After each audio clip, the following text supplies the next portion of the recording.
This is a story called Straight from the Donkey's Mouth.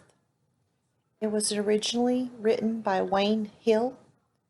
This reading is as the story was retold by Ray Fowler and can be found on rayfowler.org. The link to the website will be attached. Straight from the Donkey's Mouth. Once there was a young donkey named Jacob. Jacob lived in the village of Bethphage, right next to Bethany, just east of Jerusalem. Jacob was an enthusiastic little donkey, a bit mischievous at times, but mostly he just loved to play. He loved to run around the stall, kicking up his legs, jumping up and down, and going, "Ee-aw, ee-aw." "Jacob," his mother often said, "what am I ever going to do with you?" And she would gaze at her son with love and laughter in her eyes. "Some day," Jacob said, "I will grow up big and strong. I will be strong enough to carry a man on my back." "Yes, you will, son. Yes, you will," his mother replied, proud of her growing boy. One day the village grew busy. Crowds of people arrived in great numbers from all over the land. "Mother," asked Jacob, "where are all these people coming from? Why are they passing through our village?" "They are going to Jerusalem for the great feast," explained his mother. "Every year at this time, the people come from faraway places to celebrate the Passover in Jerusalem. It is a time of great rejoicing and celebration as they remember how God delivered them from slavery in Egypt so many years ago." "Can I go to Jerusalem to see?" asked Jacob. "Oh, please, mother, please, please, please, please, please." "No, Jacob," his mother answered, laughing. "We can't go to Jerusalem, but we can go to the village border to watch." So off they went, Jacob's eyes shining with excitement. He watched with astonishment as the people streamed through the village on their way to Jerusalem. He marveled at their bright and colorful clothing. He tried to guess what was in the many packages they carried. He cocked his head, lifted his ears, and listened intently to the noise of chattering voices, clicking wheels, and a whole chorus of animal sounds. He sniffed the air and caught the scent of the many goats and lambs being led through the village.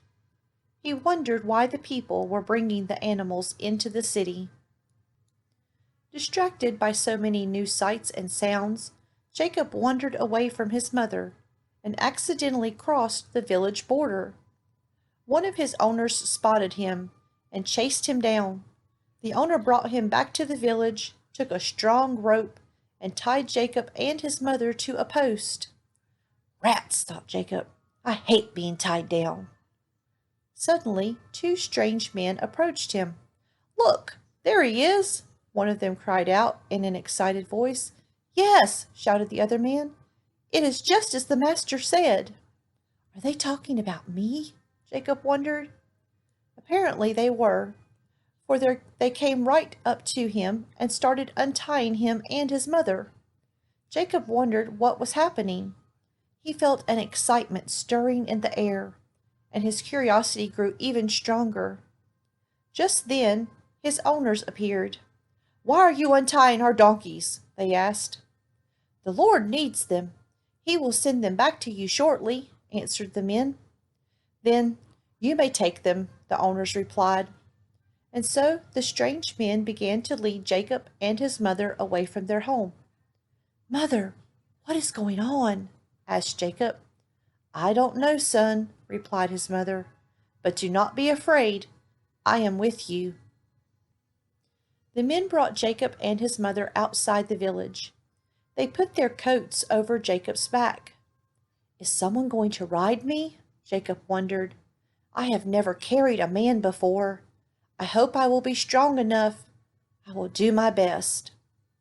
He was also a little worried about the person who was going to ride him. He had seen some pretty mean people ride the other donkeys before. Sometimes they yelled at the donkeys or even hit them with a stick. But all of his fears vanished right away when he met the rider. The other men called him Jesus. Jesus smiled kindly at Jacob and stroked his back with his big, strong hands. "Hello, little donkey," he said. "You will carry me into Jerusalem today." Jacob's heart skipped a beat. Jerusalem, thought Jacob. Jerusalem! Whoopee! We are going to Jerusalem after all. Jesus mounted on Jacob's back, and off they went. As they approached Jerusalem, the excitement in the air continued to build. Jesus sat on Jacob's back, and Jacob's mother walked beside them. Large numbers of people lined up along both sides of the road. Some of them laid their coats down in the road for Jacob to walk across. Others cheered and waved palm branches back and forth. Some of them even bowed low to the ground as he passed by. Singing, shouting, and rejoicing filled the air around him. Jacob did not understand all the words, but he heard people shouting things like, "Hosanna! Hosanna in the highest! Blessed is he who comes in the name of the Lord!" "I must be the most important donkey in the city," thought Jacob. "Perhaps the most important donkey in the whole world."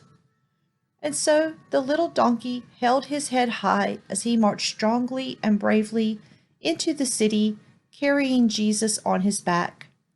It was the proudest moment in Jacob's life. It was already late when they entered Jerusalem. Jesus slipped off Jacob's back and disappeared into the temple. "Come," said Jacob's mother, "we must find shelter for the night." They found a small stable where Jacob's mother tucked him into the straw and kissed him good night. "You have had quite the exciting day, my little one," she said. "I am so proud of you. Now go to sleep.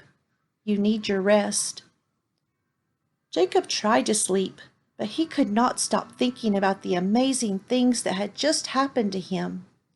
He kept running through the events of the day over and over again. All those people cheering and shouting. "For me," he thought with excitement. "I can't wait for tomorrow. Perhaps there will be even more people. Perhaps they will honor me with presents and gifts this time." Jacob finally fell asleep in the straw. He dreamed about parades and music and people cheering. He woke up early the next morning. His mother was still sleeping, but he couldn't wait. "I must go to Jerusalem," he thought. "The people will be waiting for me." So off he ran to the marketplace. Large groups of people were already up and about. Jacob marched proudly down the center of the road, waiting for the people to start cheering. But they didn't make a sound. They didn't even notice him. Hey, everybody, it's me, Jacob," he called out.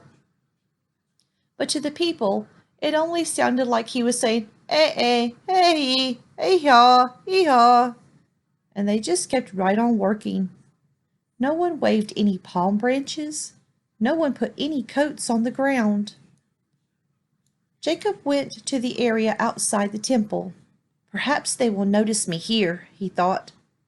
Once again he called out to the people and even ran around and kicked up his heels, but no one paid any attention to him. It was almost as if they didn't recognize him. One mean old man even yelled and threw a piece of fruit at him. Jacob ran back to his mother, crying and confused. He found her and threw himself upon her, just sobbing and sobbing. "I don't understand it, Mother. I don't understand," he wept. "I thought they all loved me.